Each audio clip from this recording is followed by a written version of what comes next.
людей отнимают будущее вот в прямом эфире. То, что должно было бы называться «русский мир», приносит скорбь.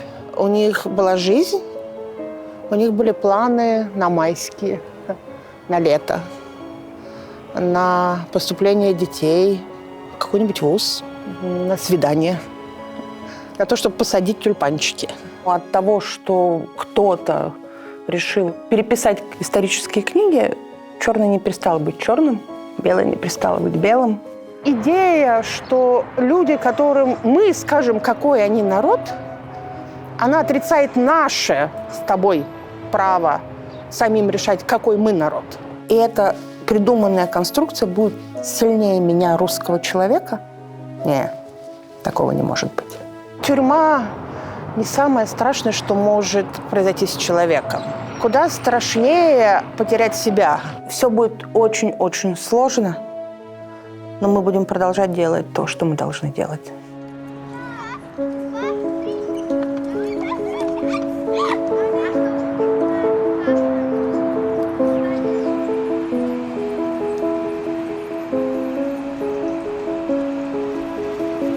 Это пока что не запрещенный писатель Лев Николаевич Толстой? Отчасти. Отчасти. Почему мы здесь встречаемся, Лена? Это ты придумала? Я придумала, во-первых, потому что это мой любимый район. Практически все лучшие события моей жизни каким-то образом связаны и с этим парком, и с этим районом. Мы в Хамовниках. Удивительным образом мне нравится этот памятник. Может быть, потому что я привыкла. Ну и потому что, да, действительно, все стало переворачиваться с ног на голову. И мы видели, что людям в протоколах пишут, что они делают что-то не то, потому что они цитируют Толстого. И мне показалось, что надо с ним как-то по этому поводу посоветоваться. Что нафиг происходит? Что происходит? Ну, страна встала с ног на голову, перевернулась, кувыркнулась, сошла с ума. Это часто бывает, когда происходит вот такой ура-патриотический угар. И я абсолютно уверена, что в здравом уме и трезвой памяти люди, которые писали, что то, что человек цитирует Толстого, это подлежит наказанию в какие-то там 1000 рублей, очнувшись или там 5 лет назад, будучи на том же месте, или там через 10 лет назад, будучи на этом месте, сами скажут: божечки, что я писал. Увы, такие времена, как те, которые сейчас в нашей стране происходят, они полностью меняют реальность. И есть только две вещи, за которые мы можем ухватиться. Это то, что мы точно знаем, ну, то, что непоколебимые факты истории. И за себя лично. За себя лично. Поэтому мы здесь, потому что я здесь хватаюсь и за историю, и за себя лично.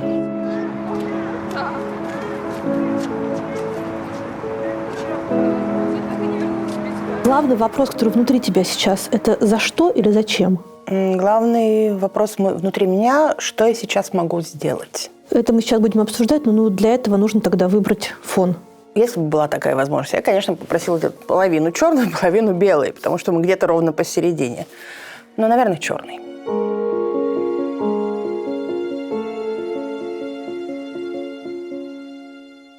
Как ты себе отвечаешь на вопрос, что ты сейчас можешь сделать? Что ты делаешь? В первую очередь поддерживать тех, кому нужна поддержка, кому можно помочь здесь, в России, и не только в России, кто по разным причинам уехал.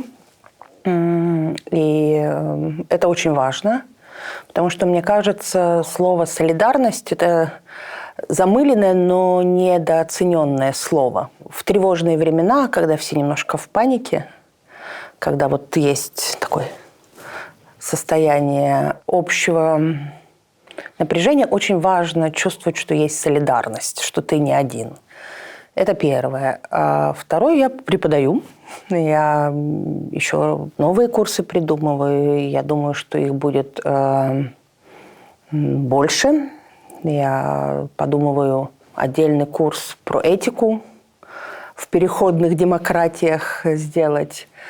Я продолжаю работать в нашем бюро этических дилемм. У нас такой как это называется, микробизнес-бутик с моим партнером, коллегой Антоном Поминовым, бюро этических дилемм, которые мы, конечно, задумывали задолго до того, что произошло. И мы в основном помогали организациям, бизнесам, отдельным людям решать какие-то свои институциональные проблемы.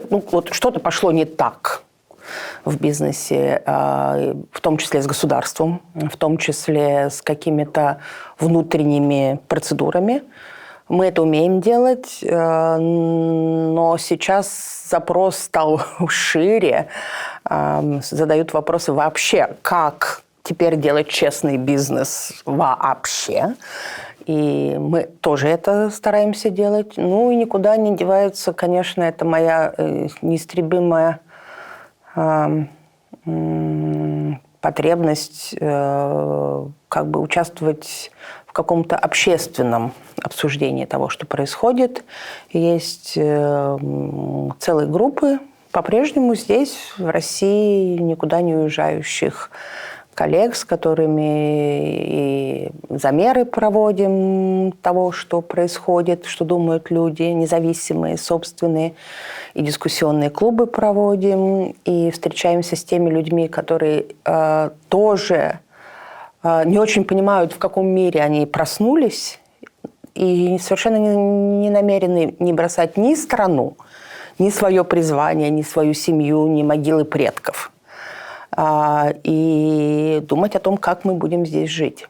И здесь, среди всего остального, очень важно, как мне кажется, несмотря на все то, что происходит, каждый день испытывая эту адскую боль, скорбь в отношении всех потерь, всех, кто страдает, теряет жизни, теряет родных, близких, прошлое, настоящее, будущее. Если мы хотим когда-нибудь вернуть в наш повседневный язык слово «человечность», нам надо думать о такой вещи, как образ нашего будущего. Какими мы будем, когда происходящее закончится одним способом, другим способом. Нам все равно надо будет возвращать уважение к человеку, к любому человеку, любой национальности, любой расы, любого вероисповедания в центр нашей Вселенной. Нам надо думать, как в нашей стране это можно будет сделать.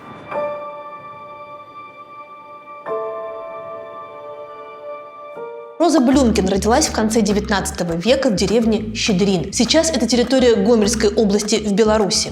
Девичья фамилия Розы Горелик. Семья ее жила очень бедно, и потому примерно с 6 лет Роза отчаянно мечтала переехать в Америку. В 13 лет она устроилась на свою первую работу в магазин тканей в Гомеле и за 3 года доросла до должности приказчицы. А в 20 лет Роза вышла замуж за продавца обуви Исидора Блюмкина, и уже вместе они начали откладывать деньги на переезд в Америку. Когда супруги накопили денег на 1 билет, они решили отправить в Америку Исидора. Приехать к мужу Роза смогла только через 3 года, и это было максимально непростое путешествие. Сперва по Транссибу Роза добралась на поезде до Китая, оттуда перебралась в Японию, а уже из Йокогамы 1,5 месяца добиралась до Сиэтла на грузовом судне, перевозившем в Америку арахис. Оказавшись в Штатах в 24 года, Роза прожила там целых 80 лет и стала настоящей легендой американского ритейла. Основанный ею бизнес по продаже мебели вырос в итоге в крупнейший мебельный магазин в стране – Nebraska Furniture Mart. В 1983 году американский миллиардер Уоррен Баффет выкупил 90% бизнеса Розы даже без проверки складских запасов и бухгалтерии. Мы дали миссис Би, такое прозвище Роза получила в Штатах, чек, а она нам свое честное слово. Если у тебя есть честное слово, миссис Би, это как документ Банка Англии, объяснил миллиардер журналистам. Кстати, мебельный центр в Омахе работает до сих пор. а сама Роза активно занималась бизнесом до 103 лет. Для развития бизнеса очень важны надежные партнеры и единомышленники. Например, такие как Банк Точка, который работает с 2015 года и всегда активно поддерживает предпринимателей. С начала пандемии Точка помогала предпринимателям льготными тарифами, а в новой реальности Банк Точка дарит всем новым клиентам полгода бесплатного обслуживания. А еще Точка сопровождает предпринимателей на всех этапах, помогает в регистрации бизнеса, запуске рекламы в интернете, поиске партнеров и размещении товаров на маркетплейсах. При этом банк очень полезен не только для новичков, планирующих зарегистрировать свое ИП или ООО, но и для среднего бизнеса с уже существующей командой, зарплатами, тендерами и экономической деятельностью. Ну а вообще, все сервисы Точки, а их больше 60, продуманы так, чтобы сделать жизнь предпринимателя комфортнее. Один конкретный и очень показательный пример. В поддержке Точки всегда отвечают живые люди, а не роботы. Они не переключают с оператора на оператора, а на понятном человеческом языке решают вашу проблему, если она возникла. Переходим по ссылке в описании и строим бизнес вместе с Точкой.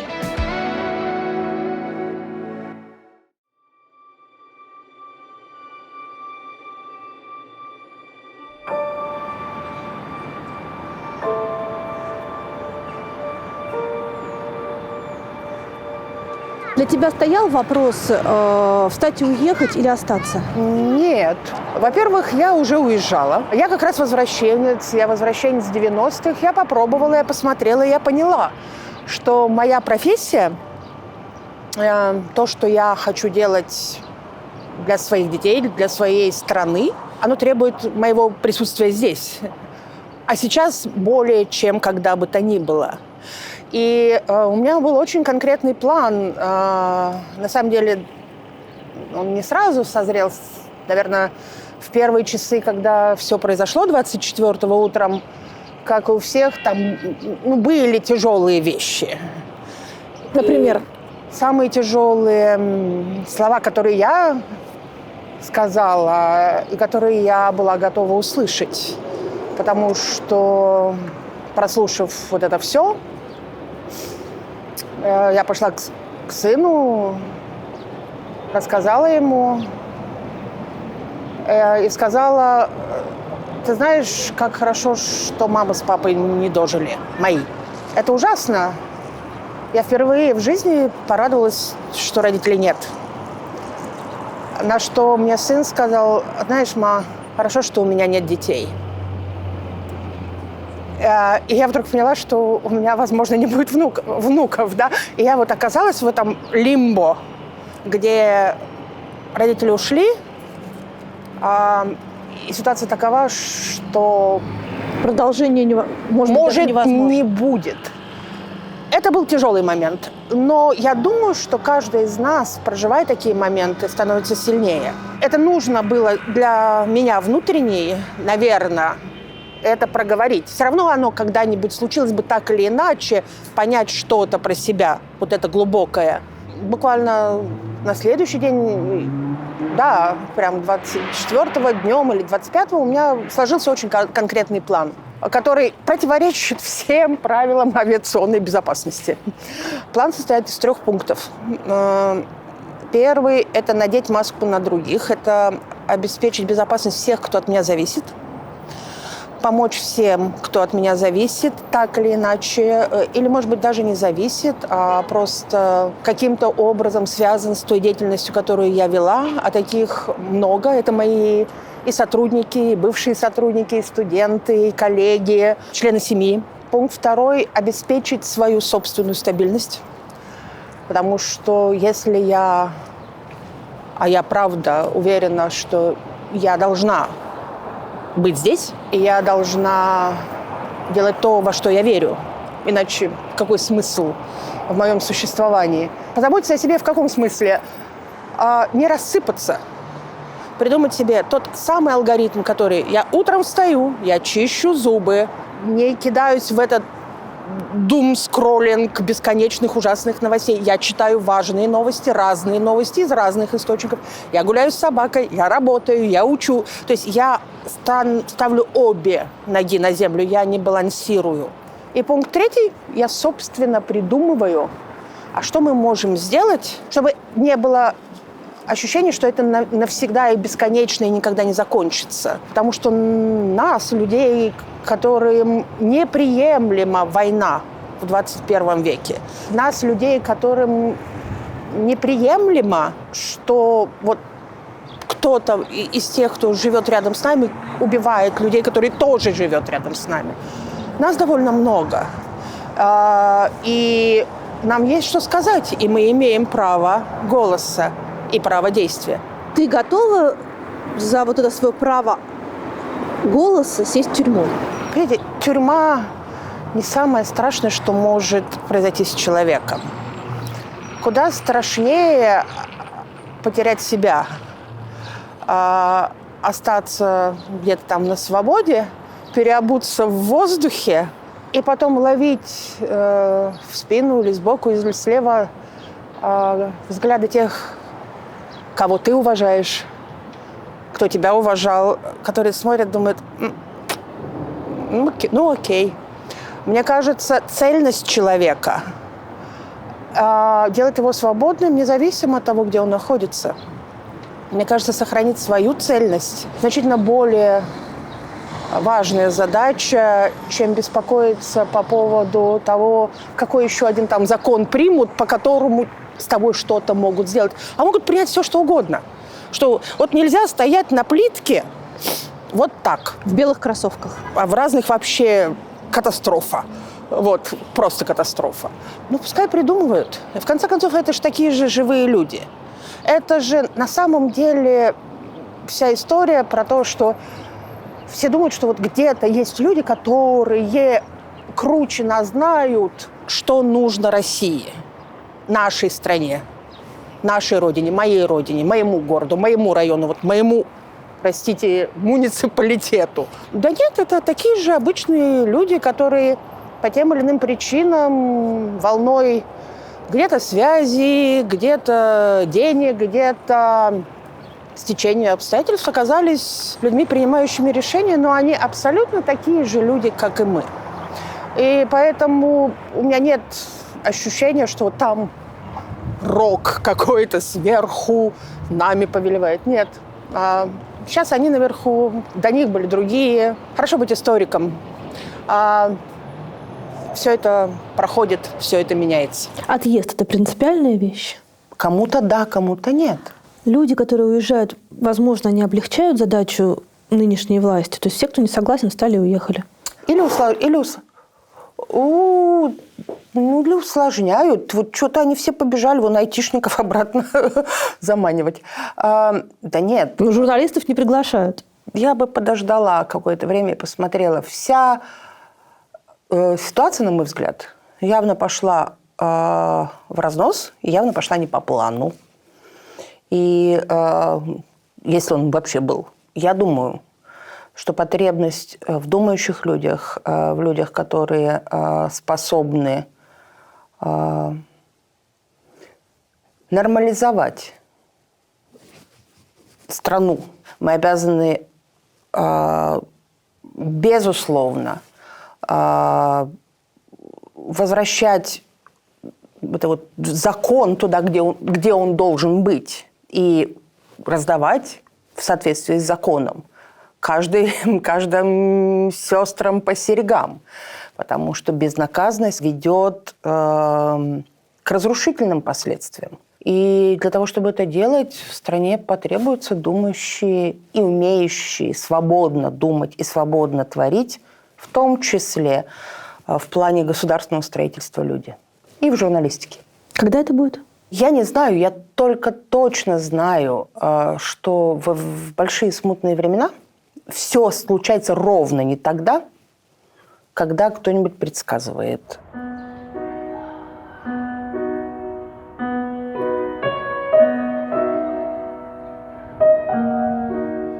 Это московский дворик, да?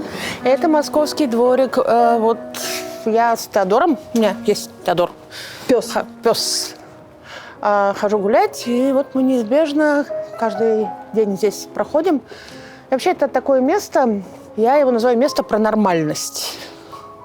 Ну, потому что в любые времена надо находить себе вот это вот заземление, опору. Вот, считай, это такое место про заземление, про нормальность, что во дворе могут висеть качели. Кормушки. Да, кормушки для птиц, где-то играть музыка, потому что здесь музыкальная школа. Знаешь, в этом году как будто специально такая холодная и очень поздняя весна. Это правда. Погода, похоже, тоже немножечко протестует против происходящего. Но вон там тюльпаны взошли. Начинает природа каким-то образом не быстро. Наверное, как и все, что сейчас происходит, не быстро. Но не быстро пытаться дать знать, что жизнь побеждает смерть неизвестным науке способом. Есть у тебя в голове вот этот вот диссонанс, да, того, что здесь вот такая похорошевшая Москва, здесь вообще какой-то островок 812 года, тюльпаны расцветают, ты с собакой гуляешь, а там где-то происходит катастрофа, в которой зачинщицей была твоя страна? Это не диссонанс, это боль, с которой, я думаю, многие из нас учатся жить. То есть это же нельзя включить-выключить. Диссонанс – это как будто вот я до этого дворика этого не чувствую, захожу и начинаю чувствовать. А я это чувствую всегда. Это просто боль, это кошмар, ужас и страх за людей, которые там. Очень много близких друзей, которые там. И эта боль, она какая-то... То есть она не уходит. Ты пытаешься вот, да, вот сюда приходя, как-то ее там отключить. Но ты просто всего лишь переключаешь картинку, чтобы вот заземлиться и продолжить функционировать и делать то, что ты считаешь нужным делать. Но она никуда не девается, к ней по ходу чудовищного развития событий дополняется ярость, добавляется скорбь, добавляется жуткая потребность бежать и что-то делать. Бегу, что-то делаю, какие-то люди переезжают, кому-то подсказываешь, как, что делать, потому что и в Россию многие знакомые приехали, семьи, которые просто бежали от всего, что происходит. Любимая моя подруга, прекраснейший доктор-репродуктолог, за которую я ужасно боюсь, Наташа, которая из вот этого своего мимими, там эти младенчики, вот это все бегает в этом своем обмундировании, перевязывает, спасает и так далее. А, это доктор Ната, которая в Украине сейчас помогает жертвам насилия. Это она. Мы с ней знакомы лет 20, наверное. Скорбь по человеческим потерям, она умножается на то, что у людей отнимают будущее вот в прямом эфире. То есть вот его берут и прошлое стирают, и будущее отнимают. И ты смотришь за этим, и ты понимаешь, что никаких сколько-нибудь внятных причин и объяснений, зачем это нужно, ты по-прежнему не услышал. Потому что исторический экскурс в историю Украины – это недостаточное объяснение для того, чтобы понять, почему погибает русскоязычное население на востоке Украины, почему то, что должно было бы называться «русский мир», приносит скорбь. В этом нет никакой логики. Это место, оно вот такое, вот оно остров, в котором, наверное, боль даже чувствуется еще сильнее. Потому что ты понимаешь, что у людей во всех этих разрушенных городах или в еще не разрушенных городах или разрушающихся городах тоже были такие дворики. У них была жизнь, у них были планы на майские, на лето, на поступление детей в какой-нибудь вуз, на свадьбы, на свидание, на то, чтобы посадить тюльпанчики.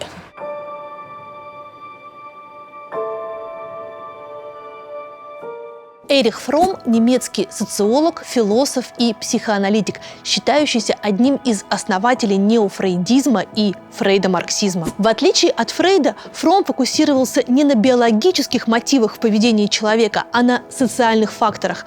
Цитата из его работы «Бегство от свободы». «Натура человека, его страсти и тревоги – это продукт культуры». Некоторые идеи немцев выглядят очень актуальными и сегодня. Например, он считал, что одна из основных моральных проблем современности – безразличие человека к самому себе. По мнению Фромма, гуманистический психоанализ должен раскрывать каждому человеку правду о его личности и приводить к пониманию, что человек – единственное существо на планете, наделенное совестью. А еще Фромма очень смущал буржуазный имидж психоанализа, поэтому он продвигал идею максимальной доступности сеансов психоаналитиков. Совершенно понятно, что в такое время, как сегодня, поддерживать свое ментальное здоровье очень и очень непросто. И спрос на психотерапевтов ожидаемо вырос. Выбор специалистов сейчас огромный, но найти того, кто подойдет именно вам, довольно сложно. Для того, чтобы облегчить эту задачу, можно воспользоваться сервисом Мета. Его создали психотерапевты и люди, которые верят в психотерапию. Разработанный ими алгоритм поможет найти максимально подходящего специалиста с учетом именно вашего запроса. В Мете очень строго отбирают терапевтов, и только 5% откликающихся кандидатов попадают в базу сервиса. Сеансы можно проводить в любом удобном формате, как лично, правда, пока это доступно только для жителей Москвы и Санкт-Петербурга, так и в онлайн-формате из любой точки мира. А цены очень доступные – от 1500 рублей в час. Теперь о том, как это работает. После того, как вы заполните анкету, алгоритм Меты выберет для вас несколько проверенных специалистов. Вам останется только интуитивно выбрать того, кто вызывает симпатию и доверие. Далее Мета создаст чат с психотерапевтом в удобном для вас мессенджере, где можно обсудить все интересующие вопросы и договориться о встрече. Переходим по ссылке в описании, чтобы найти своего терапевта в Мете. А по промокоду Гордеева получаем 25% скидки на первую сессию до конца июня.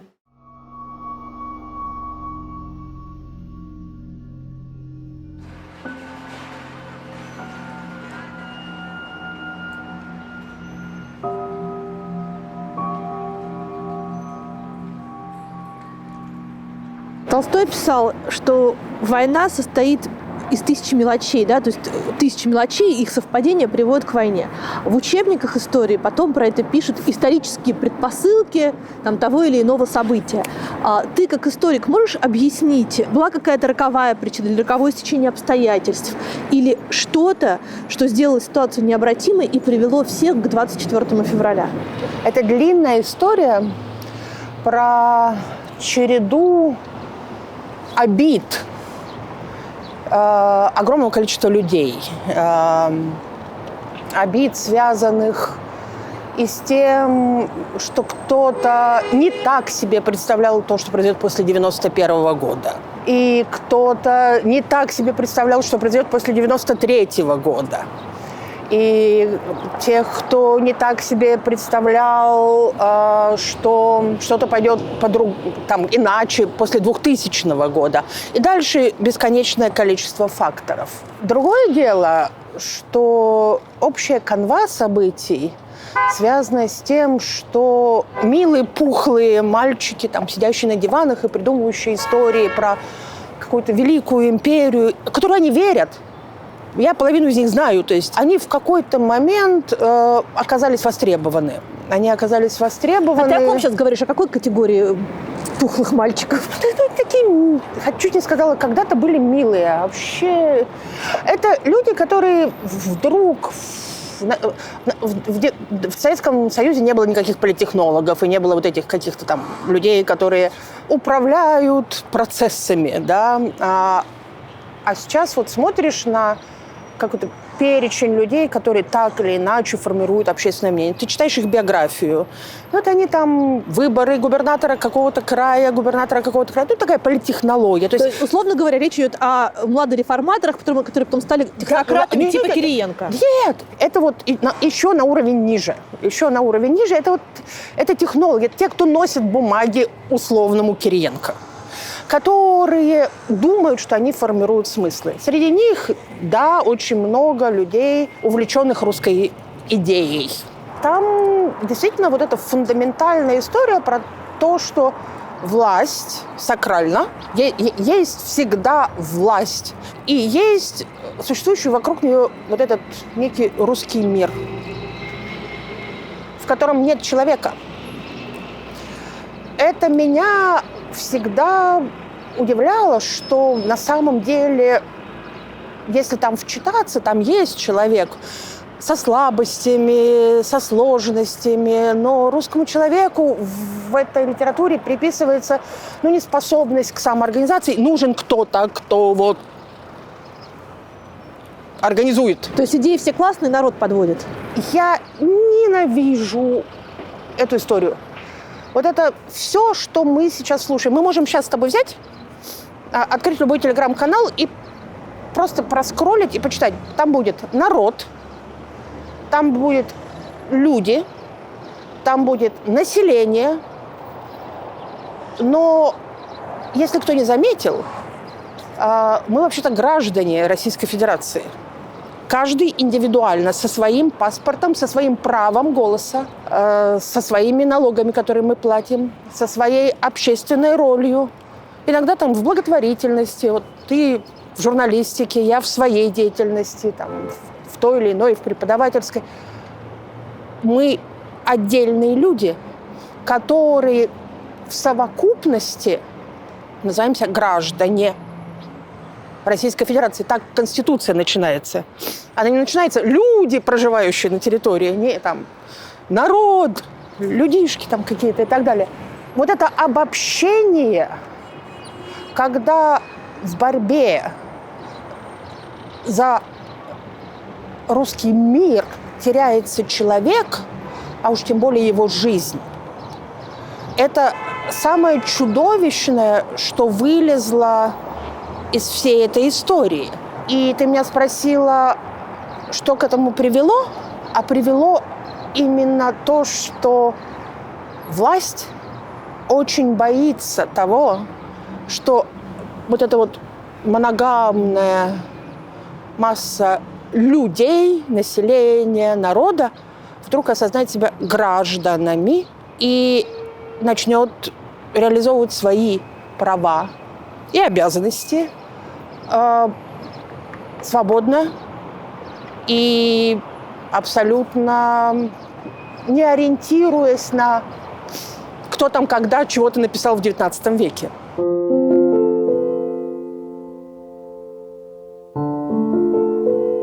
Ты себе отвечаешь как-то на вопрос, чем, кем, какими философами, какими идеями инспирированы мысли и поступки сегодняшней российской власти? Я очень долго этому не верила. Я очень долго думала, что все-таки очень взрослые люди, с каким-то багажом, чтобы вдруг на склоне лет вцепиться в какую-нибудь там философскую идею и начать ею истошно инспирироваться, да? Но когда начались вообще дискуссии о поправках в Конституцию, как раз заговорили, откуда берутся там. Вот как раз тогда впервые начинают возникать упоминания там, про увлечение и Бердяевым, и Ильиным, и многими другими. Я тогда впервые подумала, как интересно. И сейчас, когда оно все стало сводиться воедино, я решила, сходим-ка ли мы на книжную полку, Елена Анатольевна, достанем книжечку, удачно выпущенную в 93-м году. То есть у тебя полное собрание сочинений Ильина есть? Ну да, есть несколько фраз, несколько мыслей. которые могли лечь на хорошо подготовленную почву. Представление о том, что вся идея о том, что мы, русские люди, мы живем сердцем.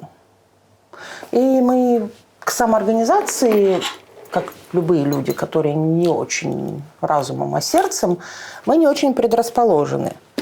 И здесь есть несколько идей, которые говорят о том, что верховный орган власти, то есть глава государства в грядущей России, а это работа, по-моему, 50-го года, она так и называется «Наши задачи. Сильная власть». Так и речь идет, что глава государства в грядущей России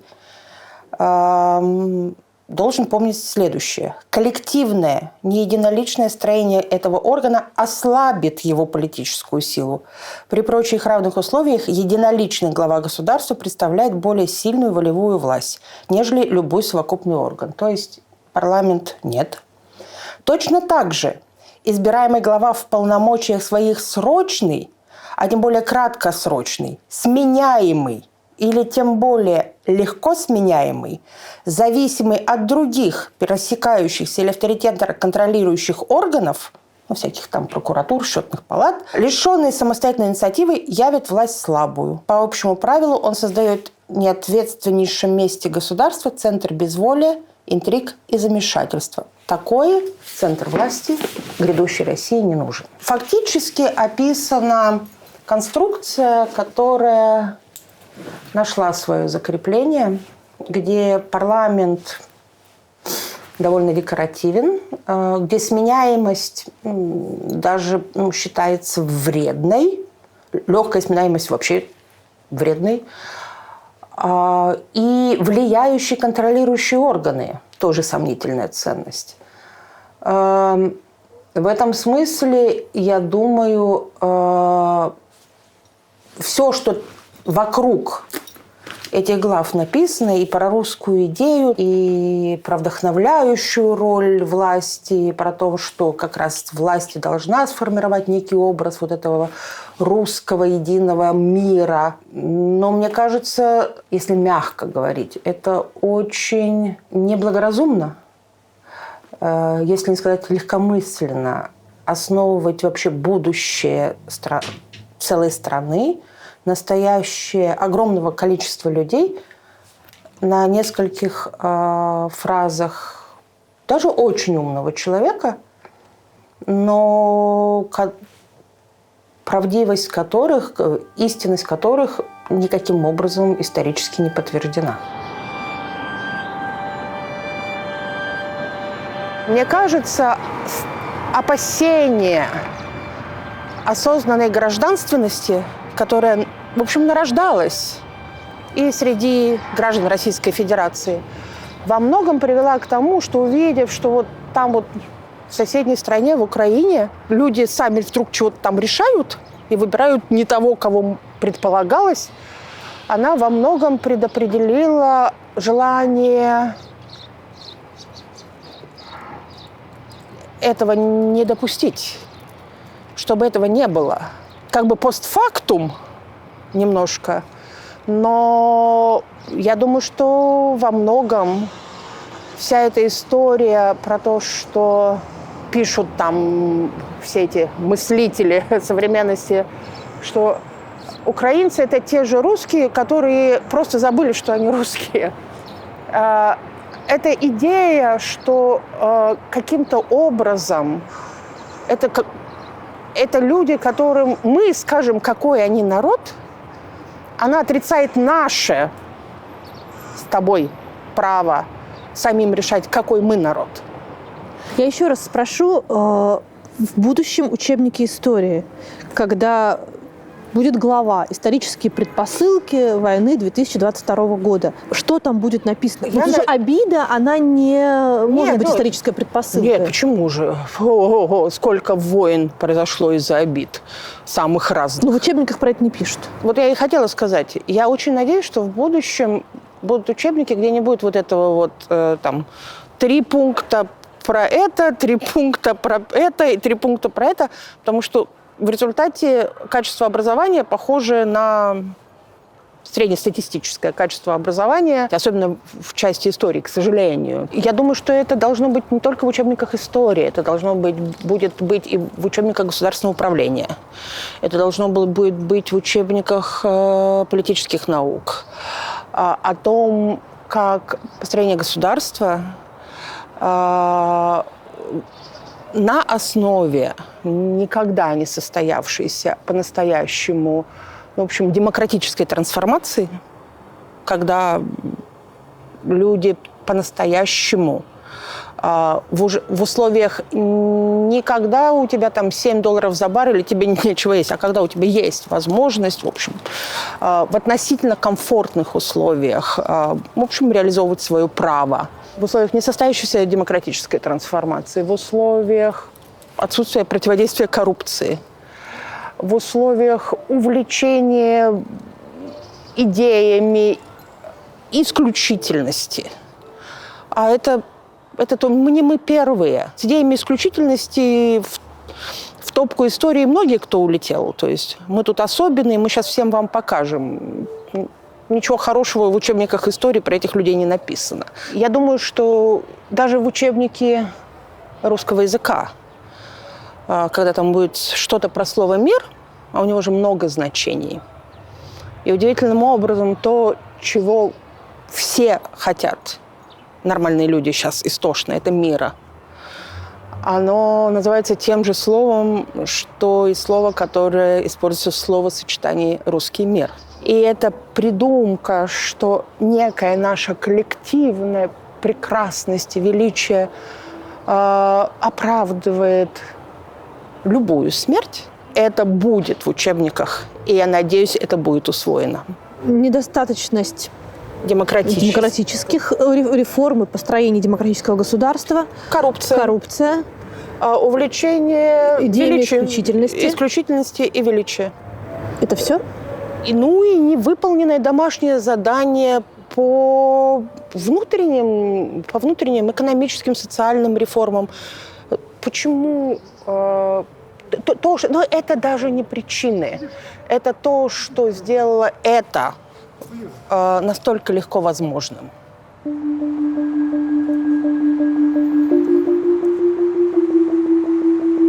Как можно было, готовясь к войне, видимо, долгое время, не просчитать то, с чем останется Россия? Мы говорим сейчас о самолетах, о поездах, о лекарствах. Получается, что это специалисты низкого уровня или это принятие решений некомпетентное?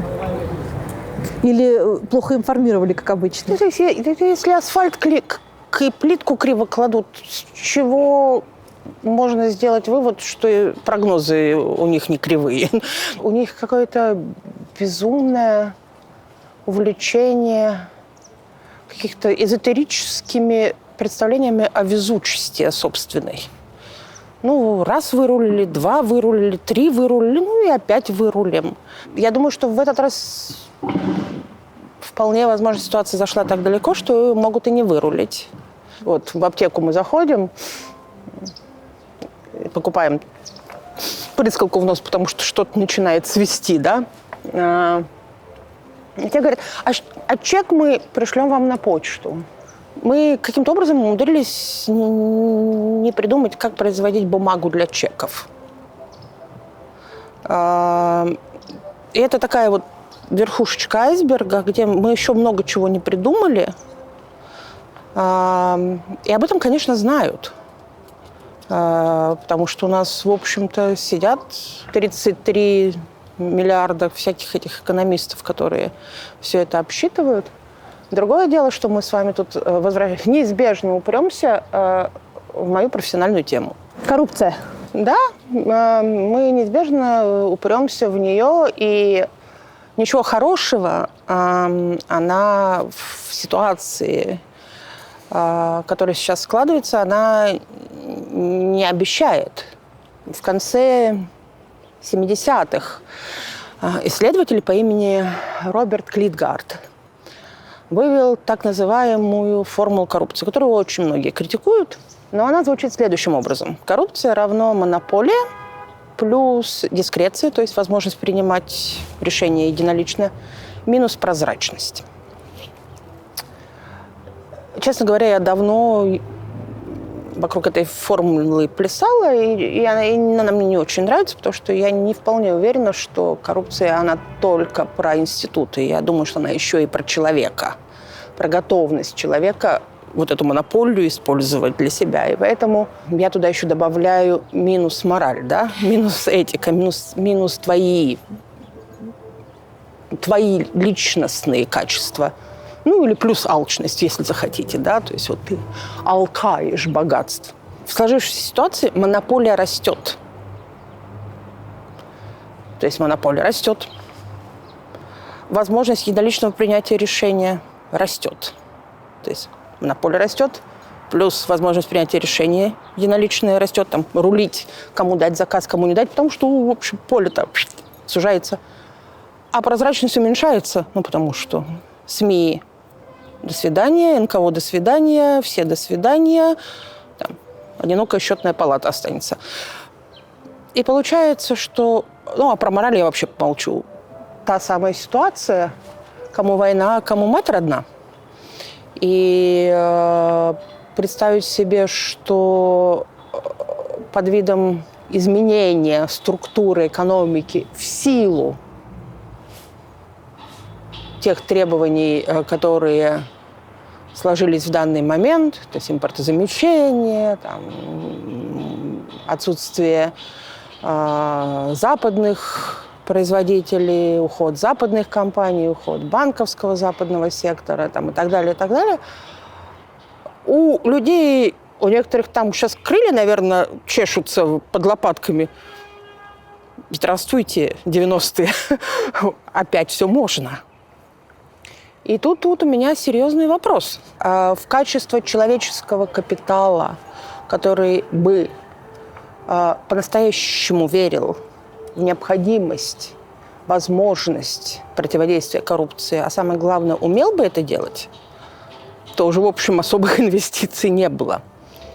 И как всех, кто сейчас побежит снимать свой личный наварчик с открывшихся возможностей, будет сдерживать власть, у меня такой очень серьезный вопрос.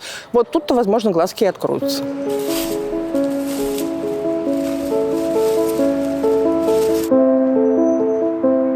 Если молодому человеку некуда идти работать, и дома его ждет двушка в пятиэтажке, он пойдет на войну. Но армия стала за последние 10 лет одним из самых главных социальных лифтов. Вот в том-то и беда, что у нас было 20 лет очень вменяемых экономических условий, чтобы создать другие социальные лифты и другую социальную основу для того, чтобы люди не бежали за контрактом в армию вот прямо сейчас, а хотя бы подумали, нет, вообще-то я пойду и стану инженером, или я пойду и стану слесарем, я пойду и стану медбратом, я пойду и стану учителем черчения. Вот этого не произошло. И ведь по большому счету, почему коррупция? Это наша привычка мерить коррупцию в этих больших числах и в красивых домах, виллах, яхтах, самолетах, там, офшорах и так далее. Все это на самом деле должно быть пересчитано в недополученное образование. Вот каждая вилла – это не закрывшееся профессионально-техническое училище или колледж. Это недопостроенные дороги до этого колледжа, не отремонтированная пятиэтажка, не полученная социальная поддержка молодой семье. И вот тебе, пожалуйста. То есть коррупция ведь плоха не тем, что у кого-то возникла вилла, там, яхта, самолет или офшор. Это плохо. Плохо, что это не стало основой для нормального социально-экономического развития страны, особенно там, где оно больше всего нужно.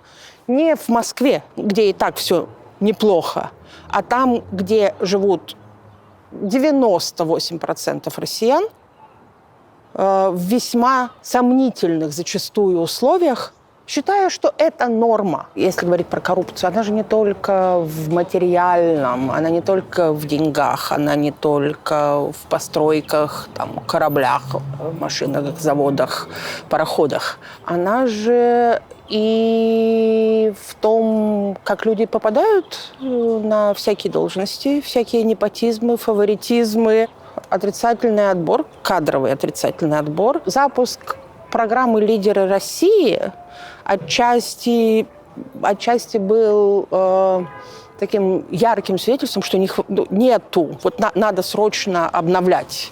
Вот когда лидеров России, 5 лет назад или 4 года назад запустили, вся эта история. Я так поняла, что «Лидеры России» — это была программа альтернативная социальным лифтам, которые естественным образом в России не существуют. Потому что на всех местах, видимо, как оказались там родные и близкие кролика, да, то есть там разных кроликов, а они дают то качество экспертизы, то качество управленческое, которое совершенно ни в какие ворота не лезет. И лидеры России должны были, я думаю, заполнить этот вакуум. Я не знаю, насколько они заполнили, но судя по тому, что мы наблюдаем, не особо заполнили.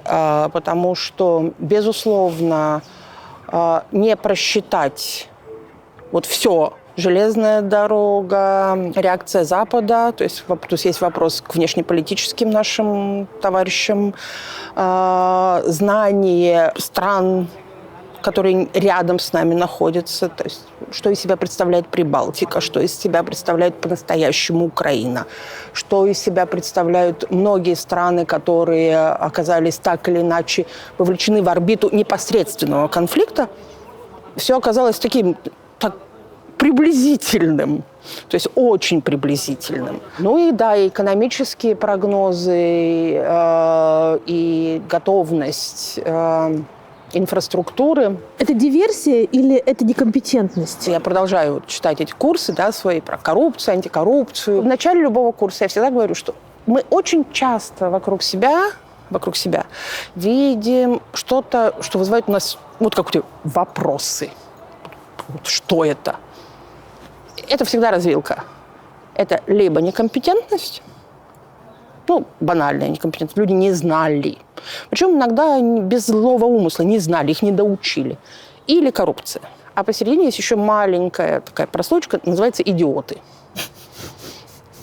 Их тоже никто не отменял. Они тоже случаются, они тоже по разным причинам оказываются во власти. Это не только про Россию, это в разных странах. То есть мы наблюдаем, у нас очень много по этому поводу исследований. То есть где кажется, что мост упал, в какой части это некомпетентность, в какой это части коррупция, потому что бетон украли или потому что плохо посчитали. Но когда ты начинаешь, думая про этот мост, думать, что возможно, и бетон украли, возможно, и покрытие украли, а возможно, и инженер, который его проектировал, диплом купил. У тебя начинает стрелка твоего осциллографа вероятностей, сдвигаться в сторону коррупции, потому что, если заказ распределили архитектору, который диплом купил, и он является чьим-то сыном, или чьим-то братом, чьим-то сватом. И параллельно подрядчики еще наварили на бетоне, развели его водичкой. Он, разумеется, упадет. Тут некомпетентность ни при чем. Но иногда бывает и некомпетентность. И в нашем случае, я думаю, у нас мешанина из некомпетентности и коррупции. Но коррупция, с которой ничего не делают, или делают так декоративно, как гнилую морковку время от времени выдергивают то губернатора, то мэра и так далее. Такие отдельные случаи. Не то чтобы все время мы системно следили за тем, чтобы не было аффилированных лиц в подрядах. Нет, не происходит этого. Мы их находим, и находим, и находим, и находим.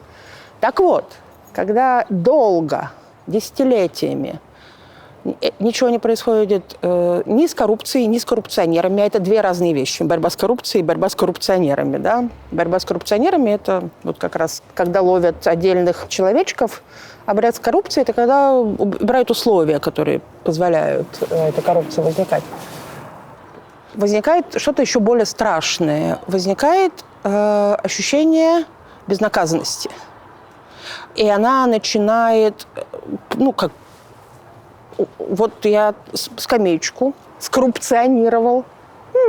Сошло с рук. Хорошо, тогда мостик. Хорошо, потом мост, потом город, потом область, потом дальше и дальше. Главным, таким фундаментальным предусловием успешной борьбы с коррупцией является неизбежность и неизбирательность правоприменения, наказания за коррупцию. Когда этого нет, возникает та самая безнаказанность, которая заставляет меня спорить с Бродским. Ворюга превращается в кровопийцу. И он мне больше не милей.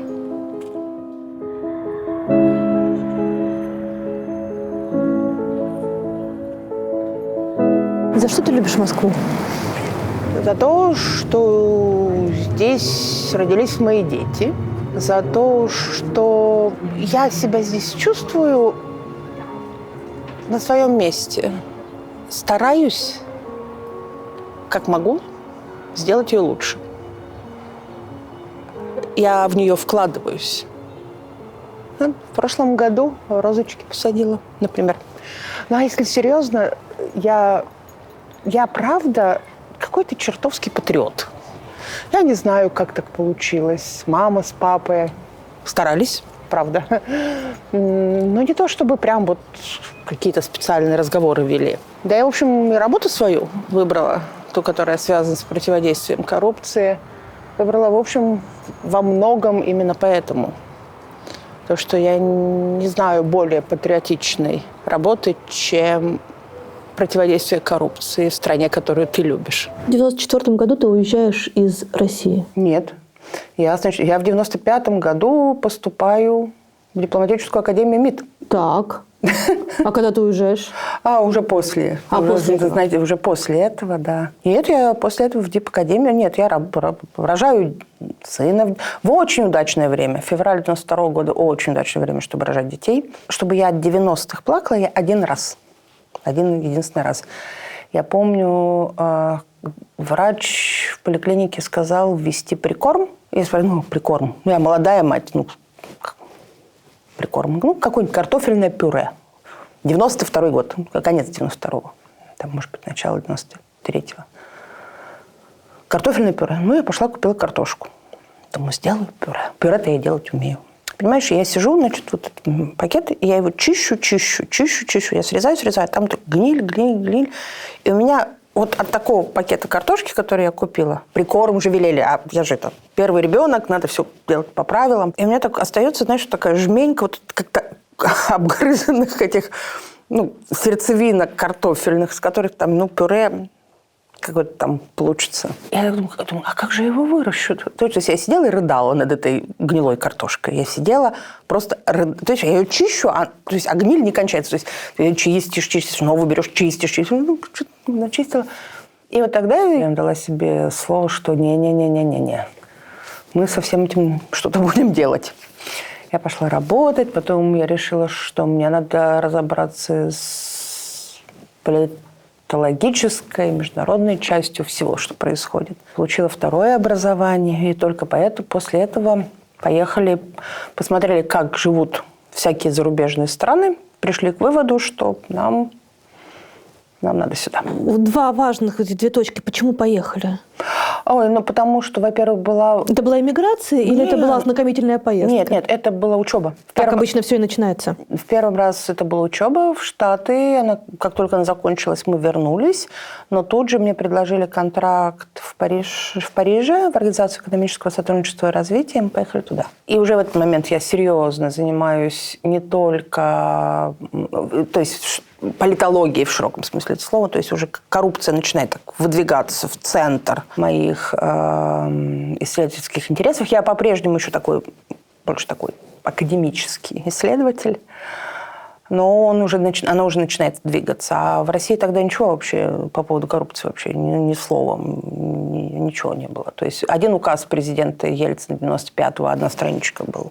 И да, и где-то к осени 99-го года я понимаю, что мы возвращаемся, мы будем делать что-нибудь, будем что-нибудь делать. Но так появилась Transparency. В какой момент ты поняла, что вот к этим основным записным российским бедам «Дороги и дураки» прибавляется коррупция, причем на почти равных основаниях? Потому что я абсолютно довольно рано поняла, что дороги дурные из-за коррупции. А дураки?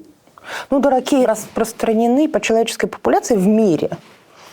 Приблизительно в равных пропорциях. То есть в России, там, не знаю, в Индонезии, в Колумбии, в Канаде, где еще.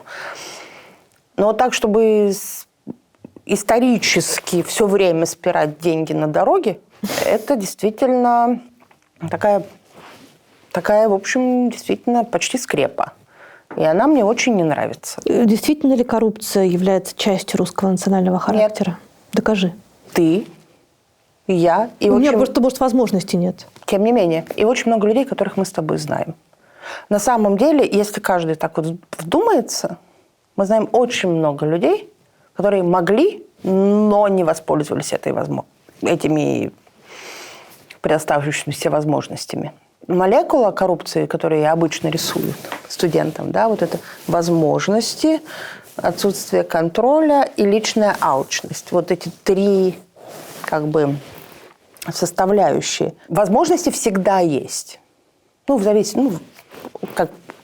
Если побольше монополия, больше возможностей принятия решения, там, больше возможностей. Все в этой комнате оценили свои возможности. Если про контроль, да, вот там меньше СМИ, меньше контроля. Меньше счетная палата не очень справляется, меньше контроля. Прокуратура, полудекоративный орган, меньше контроля. Это во всех странах, это такая универсальная схема. И вот эта третья составляющая – это алчность. То есть таких стран, где есть и монополия, да, на принятие решений, и проблемы с контролем, их вот выше крыши. Значит ли это, что все на свете там коррупционеры? Нет, конечно. Склонность к оппортунистическому поведению, воспользоваться возможностью, в силу ли личных убеждений, стремление к незаконному обогащению, которое там вшито на какую-то там твою этическую подкорку. У меня была когда-то очень смешная лекция, называлась «Поколение недоедавших комсомольцев». То есть откуда взялась вот эта вот коррупция, да, когда лучшие из комсомольцев, они побежали кооперативы делать, потом стали бизнесом первым, крупным. А вот недоедавшие комсомольцы, они побежали, стали чиновниками и потом проглотили первых. А, проглотили, да? Мне кажется, они потом где-то встретились и стали все вместе делать. Нет, проглотили. То есть если думать, что Россия каким-то особо специальным образом склонна к коррупции, то нам придется как-то очень какие-то границы проводить, выстраивать стены высотой до Луны. Потому что я знаю очень многих россиян, которые уезжают и здесь вели себя как черт знает что.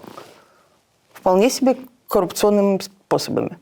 Потом уезжают, переступают пограничный контроль в Шереметьево, и там ведут себя как заячки, абсолютно не нарушают законы, живут законопослушно, платят налоги. Может, здесь с воздухом что-то не так, может, климат не тот? Воздухом, да.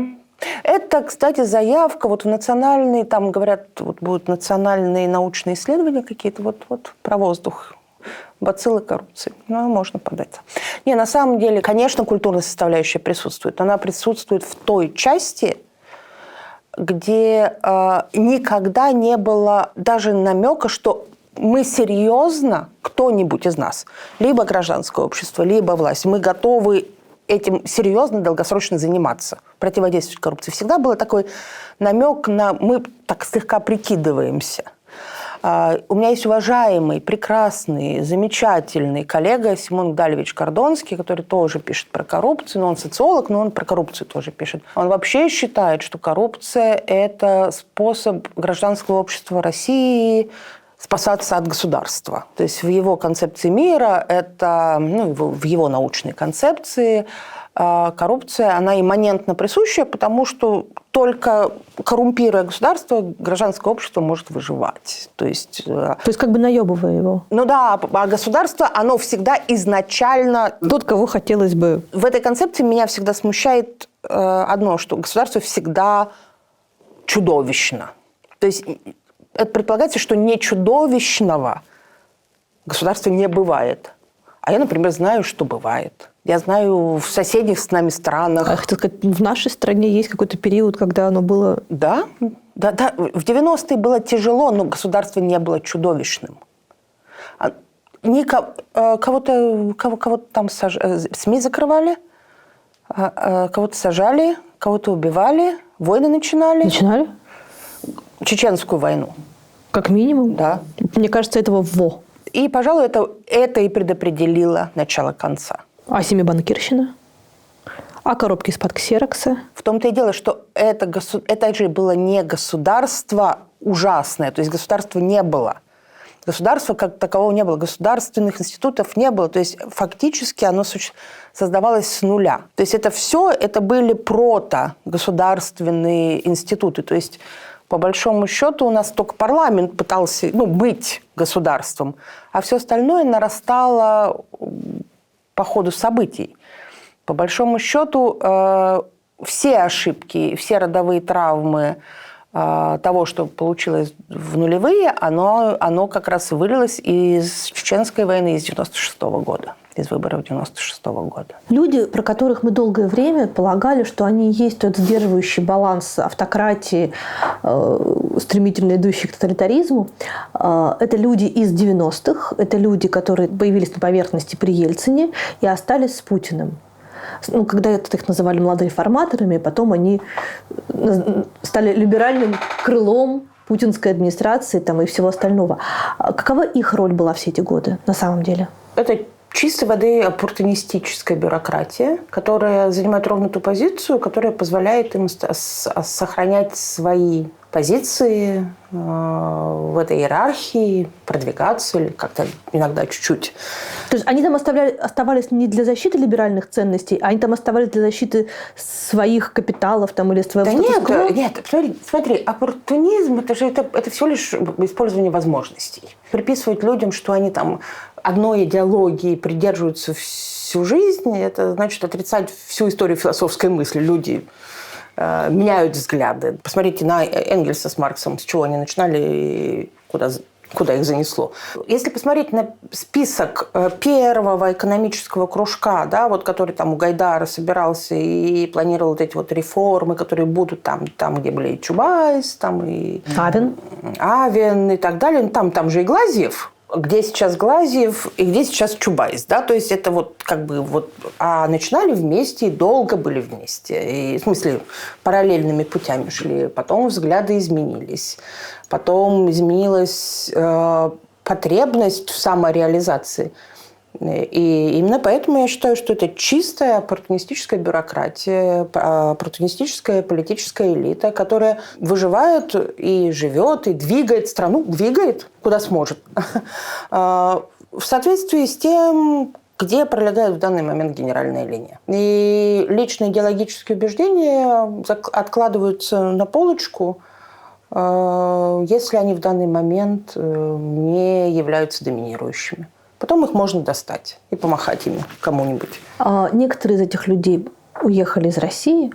Кто-то, как Фридман и Авен, дали интервью довольно сокрушительные о том, как сейчас им тяжело. Что ты по этому поводу испытываешь? Ничего. Я не понимаю, чему сочувствовать. То есть, в интервью Авена, и в интервью Фридмана. Люди не голодают, люди не под бомбежками, люди не живут в Усть-Урюпинске в пятиэтажке, в двушке с 4-метровой кухней с туалетом во дворе. У людей, судя по всему, в общем, проблемы из серии, которые сейчас очень многие пишут, да, check your privileges, да, то есть это вот проблемы, но это не проблемы выживания. Надо было внимательнее смотреть вокруг и, наверное, не идти на компромиссы. Ведь, наверное, крупными буквами, когда все будут из них думать, а как так получилось, вот что со мной случилось, там крупными буквами на небе будет сиять слово «компромисс». Да? На какой компромисс я шел, чтобы вот моя деляночка была моей деляночкой, чтобы я мог заниматься тем, что я мог заниматься. Я думаю, многие об этом сейчас жалеют. Проблема в том, что я не понимаю, почему я должна в данный момент испытывать какие-то эмоции по этому вопросу. Авен говорит в интервью Financial Times, если не ошибаюсь, впрямую, что да, я заходил в кабинет Путина, да, я, значит, общался в Кремле, но я это делал исключительно ради бизнеса, и никакого, значит, вот другого сотрудничества между нами не было. Я растил свой банк и свой бизнес. По-моему, они все входили, у них есть ассоциация бизнеса, то есть РСПП, все вот эти вот все, да, группы товарищей. Если бы они все коллективно сказали, что нам кажется, что все немножечко дрифтует не туда, все вместе, я думаю, что, в общем, к ним бы прислушались. Но только они не умеют вместе разговаривать. Каждый занимается своим уголком этой замечательной планеты под названием «Российский бизнес». И я не вполне уверена, что мы когда-нибудь узнаем вообще всю правду о том, о чем говорилось во всех этих кабинетах. Можно ли было построить классный большой бизнес, не вступая с властью в зависимые отношения? Ну, даже, в общем, даже получилось несколько. Например? В конечном итоге на ранних этапах своего развития тот же Яндекс, тот же Озон, то есть это же... Ну, подожди, Еще раз говорю, на ранних этапах своего развития... То есть, значит, не получилось. Нет, но он был большой, а потом, когда стало понятно, что у тебя под носом что-то большое вырастает, оно все попадает в такую очень интересную конструкцию. В 1999 году два совершенно замечательных исследователя, Джоэл Хелман и Дэнни Кауфман, выпустили работу «Seize the Day, Seize the State». Это работа про то, что с их точки зрения в 1999 году касалось высшей формы коррупции – захвата государства. В 1999 году казалось, что вся коррупция делится на бытовую, маленькую, которые очень многие считают вообще имманентно присущей россиянам, с чем я категорически не согласна. Потом есть административная коррупция, это администрирование бизнеса, тут разрешения, лицензии, налоги. Есть политическая коррупция, коррупция в политическом процессе, то есть это выборы, регистрация, нерегистрация, подкуп избирателей, злоупотребление административным ресурсом. Боже, сколько интересного. Потом есть grand corruption, которая по-русски называется дурацким словосочетанием, за что я виновата, когда-то ляпнула, верхушечная коррупция. Я сразу вспоминаю сказку про вершки и корешки. Не надо ее так называть, но grand corruption, она и есть grand corruption. Это коррупция высших должностных лиц, которая зачастую не монетарная. Это коррупция в принятии крупных политических решений. Там зачастую уже не деньги, а там обмен услугами, назначениями. Ну, то есть это большая коррупция. И в исследовании 1999 года Джоэл и Дэниел считали, что вот наступает такой уровень развития grand corruption, когда она начинает захватывать государство, что компании, такие бизнесы большие, начинают скупать парламенты, президентов, премьер-министров. И это ужас, ужас, кошмар, кошмар. И вот это вот с этим надо бороться всеми силами. Прошло буквально несколько лет. И выяснилось, что опыт стран вот прямо под нашим носом показывает, что нет, это не финальная стадия развития вот этих вот взаимоотношений, что в какой-то момент государство, да, которое в какой-то момент слабо, как наше в 90-е, и там очень слабая правоохранительная система, слабая парламентская система слабая, судебная система, да, и действительно олигархия может начать захватывать государство. Но в какой-то момент государство по мере наращивания ресурсов, в первую очередь финансовых и силовых, которые зависят от финансовых, государство вдруг может начать перезахватывать бизнес. И появилась следующая стадия, это после state capture, business capture, да, когда уже госслужащие назначаются в крупные компании смотрящими ли, членами совета директоров ли, управляющими ли. То есть вот он... Это чисто русский кейс? Нет, это небогатый набор стран, которые так делают. Но мы тут, в общем, конечно, отличились. Чего уж тут. И непонятно, где кончается государство, где кончается бизнес. Да? То есть, потом, особенно в стратегических сферах экономики. И, конечно, здесь очень важна силовая составляющая, потому что коррупционное рейдерство – это одно из наших таких, в общем, известных, не то чтобы изобретений, для нас оно было, потому что рейдерство, как Ричард Гир в фильме «Красотка», он же там рейдер, да, то есть он там захватывает предприятие, разделит его на части и продает. Видишь, кто смотрит фильм? Я думала вообще-то, что это фильм про проститутку, которой дали новый шанс в жизни. Да, просто ты не задумывалась, чем занимается этот человек, который... Чем занимается этот прекрасный человек. Да, он был обычным рейдером. Вот, и под ее влиянием не зарейдерил вот эту вот там какую-то компанию этого какого-то дядечки пожилого. Стал хорошим рейдером. Ну вот, а есть коррупционное рейдерство, когда захватывают не для того, чтобы вот это вот все проделать, а для того, чтобы просто забрать себе. Что-то у вас отлично программа получается, Екатерина. Знаете, мы, пожалуй, заберем ее себе. Она очень популярна, наверняка денежку приносит. С завтрашнего дня она наша. И что в этот момент должен сделать условный Волош, например, да? В зависимости от того, что с ними происходило. Если в этот момент партнер или кто угодно сидит в тюрьме, или ребенок под ударом, или еще что-то, или тебе говорят, что вот фактически все контракты, которые у вас там были заключены, а у нас огромное количество госконтрактов у больших компаний, каждый из них может пройти через очень подробную камеральную проверку налоговой или прокурорскую проверку. И ты же прекрасно понимаешь, что всегда можно найти что-нибудь. И тогда я повторю вопрос. Можно ли в России последнего времени было построить... Последнего? Нет. Большой бизнес, не сращиваясь и не вступая в компромисс с властью? Нет. Я думаю, что до условно там 2010-2012 года гипотетически еще можно было. И, в общем, это и происходило. А дальше, как только тебя подрезают как газончик, да, то есть если ты вылезаешь чуть выше, появляются интересанты, которые, может, тебе не мешают, но это уже не 100% твой бизнес. То же самое с университетами произошло. То есть у условного, там, не знаю, Авина, Фридмана, Воложа и других людей, которые строили большие бизнесы, которые бренд «Новой России», и ими все пользовались, и, в общем, они были симпатичными снаружи. Другого способа построить эти бизнесы, кроме как вступать с властью в отношения компромиссные, не было? Я бы не назвала это только с властью. В первую очередь с огромной и очень желающей всего на свете, не особо напрягаясь, силовой ее составляющей. Вот. И то же самое случилось с университетами, что значительно более печально, чем то, что случилось с бизнесами. Просто менее заметно. Да, но просто университеты готовят будущее.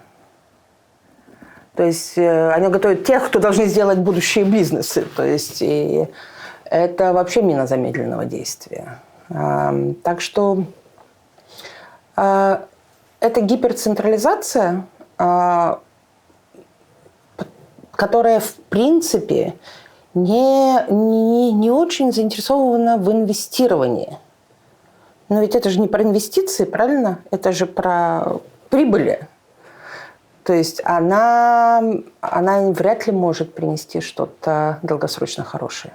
Может ли сейчас какой-то из российских государственных вузов позволить себе любой учебный курс, который не будет согласован с генеральной линией?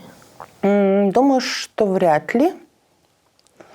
И меня даже здесь больше волнует не генеральная линия. Меня больше интересует вообще, как себя чувствуют люди, которые отвечают, действительно по-настоящему отвечают за будущее страны, когда они должны в своих ректоратах, сидя там академик, член кор, профессор, рядом с собой видеть так называемых прикомандированных проректоров.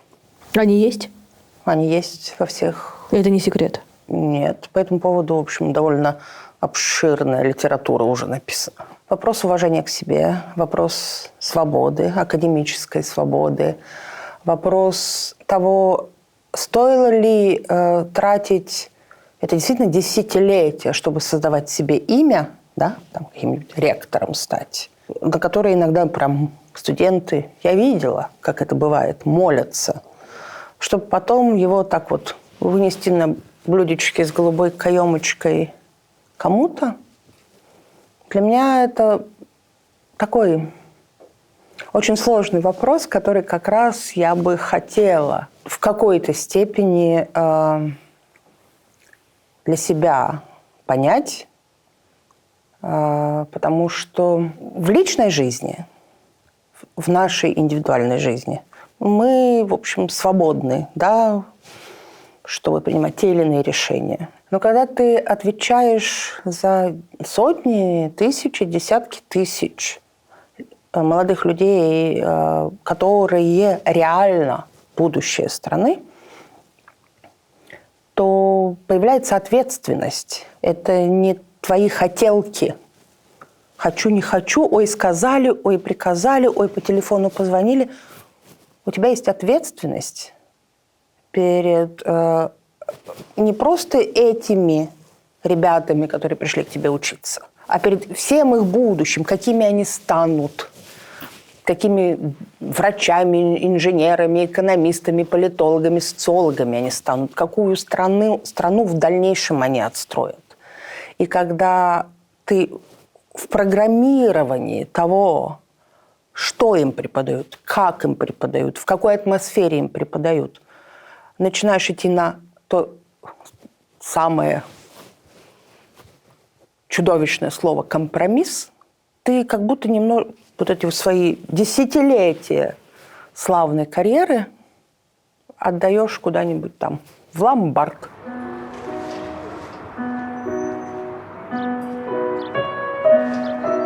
Какое у тебя самое счастливое воспоминание о Москве? Я почему-то очень хорошо помню день, когда вывесили списки поступивших на ИСТФАК МГУ. Я там была. Никаких мобильных, разумеется, не было. Списки длинные. У телефонных аппаратов толпы, какие-то нечеловеческие толпы. Маме не позвонишь, не сообщишь. Через 2 копеечки, да? Я решила, что ладно, доеду, потом скажу. А потом что-то меня понесло, и я вышла на смотровую площадку.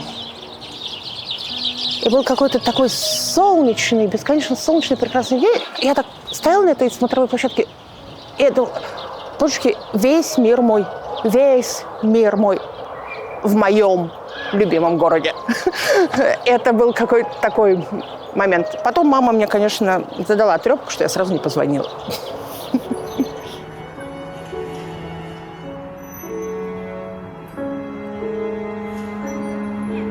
Ты пошла поступать на исторический факультет. Почему?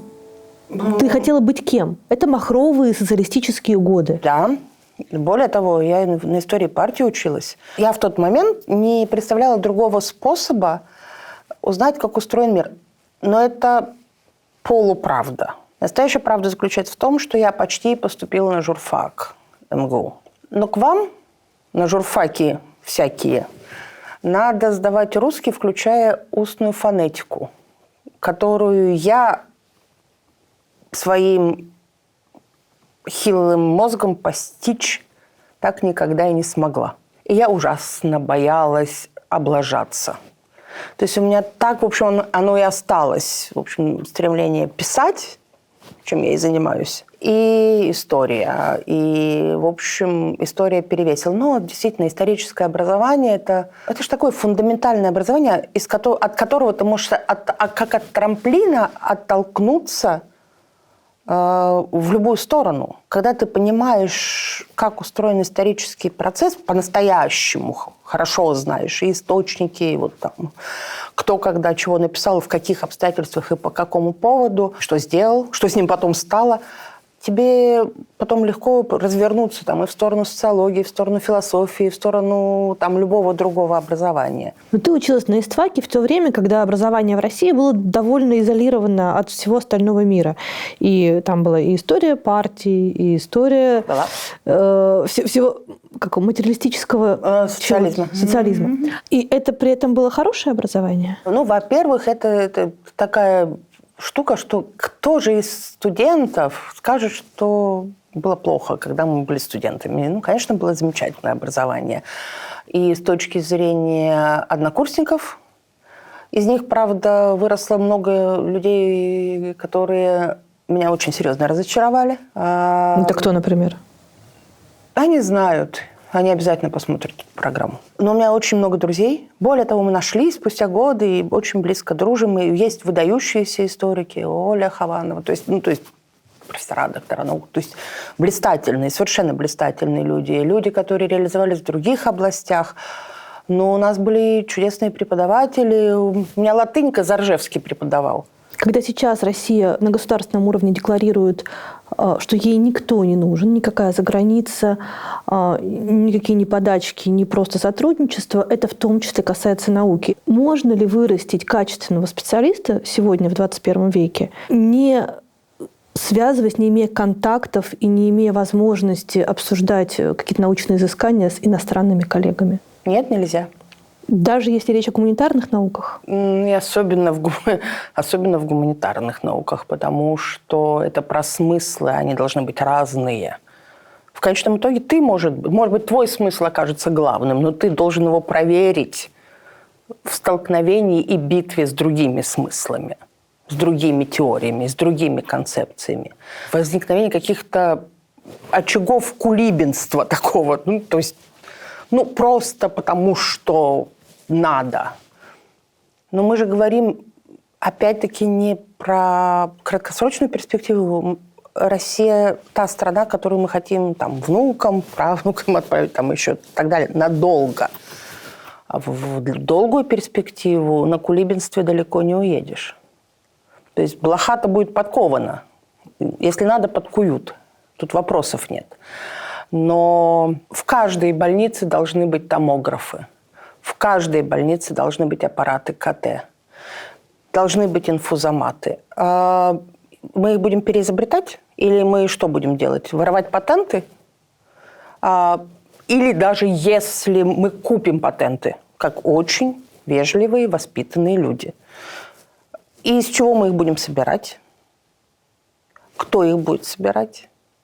Где эти многочисленные фабрики и заводы, которые начнут собирать отечественные аппараты КТ, МРТ и так далее? Но студентов-то античной истории мы сможем выучить? Античники первые придут и скажут, нам надо туда тексты в оригинале читать. Меня, на самом деле, в какой-то момент это потрясло, что будут российское программное обеспечение устанавливать во все государственные органы и на компьютеры и так далее. И я даже могу предположить, что айтишников у нас достаточно, чтобы написать программное обеспечение, которое вместо Word, вместо Excel, вместо PDF, вместо чего угодно. Мой вопрос, на что мы будем устанавливать? Где у нас фабрики? У нас огромная страна. У нас десятки регионов. У нас куча государственных ведомств. Везде стоят компьютеры, правильно? У нас вообще цифровизация – одна из центральных линий. То есть все через компьютеры. Откуда мы их будем брать? Соберем. Из чего? Из чего-нибудь. Из чего-нибудь. Вот это удивительная штука какая-то. Ты же карточкой МИР пользуешься? Нет. А как ты теперь платишь? Наличными. Какая ты принципиальная женщина. Да. Это правда из принципа? Да. Обалдеть. То, что твои дети не будут служить в армии, это тяжелое решение? Это их решение, служить или не служить. То, что оно могло быть иначе, это очень тяжелая мысль для меня. Что 30 лет пущены в топку так и не созданной нормальной контрактной армии с хорошим обеспечением, с хорошим вооружением, куда люди идут, делая осознанный выбор. Выбор, который для них честь и гордость, а не потому, что им кто-то подсунул бумажку подписать. Ты бы хотела, чтобы твои дети служили в армии?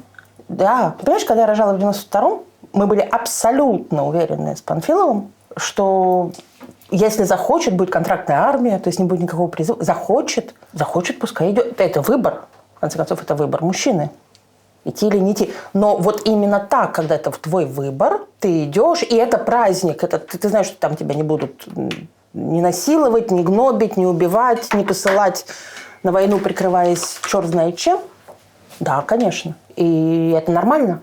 Это моя страна. Проблема военной аристократии, она существует в российской армии сегодня? Конечно. Получается, что мы даже в чеченские войны были генералы, которым общество доверяло. Ну, вот мы там не сильно, может быть, соображаем в военных действиях, но мы понимали, что вот есть там генерал Рохлин, есть генерал Лебедь, есть генерал Аушев.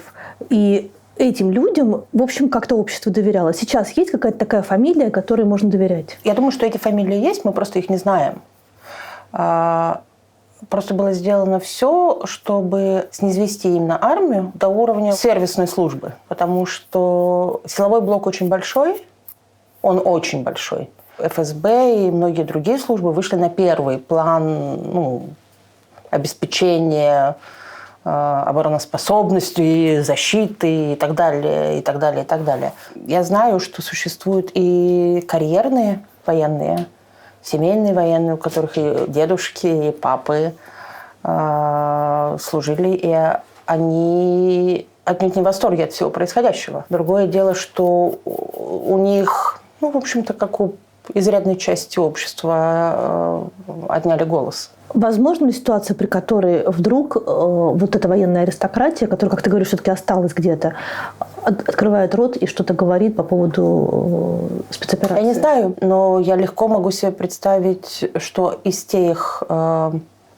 старой гвардии наверняка могли бы сказать, потому что, безусловно, ничто из того, чему учат ни в одной из военных учили, во всяком случае, военных академий в хорошем смысле этого слова, начиная от Академии общевойсковой Фрунзе, заканчивая всеми остальными военными академиями, оно ничто не похоже на то, что мы видим происходящим сейчас. Везде шла речь о том, что наша армия существует для обороны страны, отнюдь не для того, чтобы переходить чьи-то границы.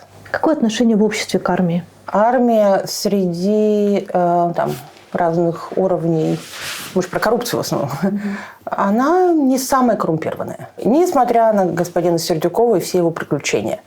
Пожалуй, те небольшие реформы, которые, в общем-то, могли бы двинуть армию в сторону модернизации, произошли как раз при нем. То есть он, конечно, и, наверное, и свои денежки очень любил, но он и об общих как-то пёкся. А дальше уже как-то пошло, как пошло. Но информация, которая приходит, в том числе и видеоинформация. Да. То есть если факты изнасилования и надругательств мы не можем подтвердить, потому что у нас нет видеодокументов, то у нас есть видеосвидетельства из отделений почты, откуда российские военнослужащие высылают домой украденные ими на территории Украины стиральные машинки, шины, компьютер, в общем, бог весть что. Это мародерство вообще-то. Но пока нет никаких историй про разбирательство с этим. И эти люди так или иначе вернутся домой. Но, ко всему прочему, эти люди здесь, в России, выросли, у них есть семьи, мамы, папы, родственники. Что это вообще? Пункт первый. Я искренне не понимаю, почему по всем этим адресам, откуда были видео, и там, это несложно установить, не бегают военные прокуроры прямо сейчас, Они обязаны это делать. Я хочу надеяться, что мы просто не знаем, что иначе они нарушают свои должностные инструкции. Они обязаны такие вещи проверять. Иначе все эти красивые фразы про высокую миссию превращаются действительно в пакетик или там, в коробочку из дека, которую отправляют домой. Пункт второй. Вот он во всей красе, тот самый провал социально-экономической политики, который не залатаешь ничем. Если бы те деньги, которые вливались в зачастую ненужные украшательства имперского или неимперского толка, в какие-то мероприятия, которые вполне можно было пропустить. Вот в эту внешнюю картинку красоты и величия последних 20 лет, если бы деньги помимо этого не разворовывались, не тратились на личное обогащение, а инвестировались в образование, в качество жизни этих людей, им не надо было бы воровать стиральные машинки. Это недопустимо. Это неприемлемо. Это должно быть расследовано. Случай за случаем. Каждый отдельно, полностью и тотально. Иначе вы можете потом сколько угодно доказывать великую миссию, но это все будет разбиваться об вот эту вот булавочную головку того случая, когда вам каждый скажет, а вообще-то он у ребенка самокат спер. Я думаю, это действительно чудовищные искажения и в воспитании, и в отношении государства, и вседозволенность, и безнаказанность. А никого же не наказывали. Значит, можно. И если не наказывают за виллу, почему нельзя спереть стиральную машину? Если вот там человек полбюджета области украл, а я вот тут вот немножечко украду вот по мелочи. На самом деле все вот эти социальные последствия, социально-этические последствия для общества, они же долгосрочные. То есть люди никуда не денутся. Они приедут домой. А те, кто их воспитал, те, кто это допустил, они по-прежнему здесь. Именно поэтому я здесь. Потому что мы должны каким-то образом делать что-то, чтобы это не становилось доминирующей линией поведения в нашей стране. Большую ли составляющую играет коррупция в том, с чем мы столкнулись в феврале 2022 года? Я думаю, что да. Привычка к безнаказанности. Если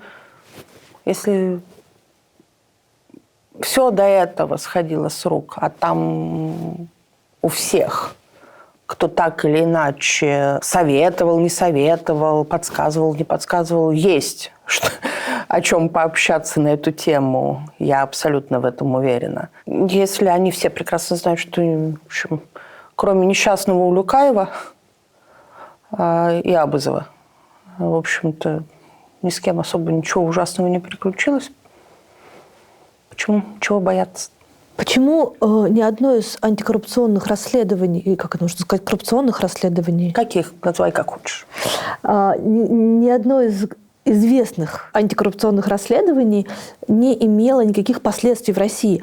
То есть панамский ли это архив, фильм ли это Навального, 4 ли это фильмы Навального, или это уже фильмы после того, как Навальный сидит в тюрьме, где так или иначе там есть какие-то документы, даже бывают красочные картинки там, и так далее. У этого никогда нет никаких последствий, кроме, быть может, нескольких десятков миллионов просмотров. Но это не последствия, это просто ажиотаж. Только у государства есть право на легальное применение правового насилия.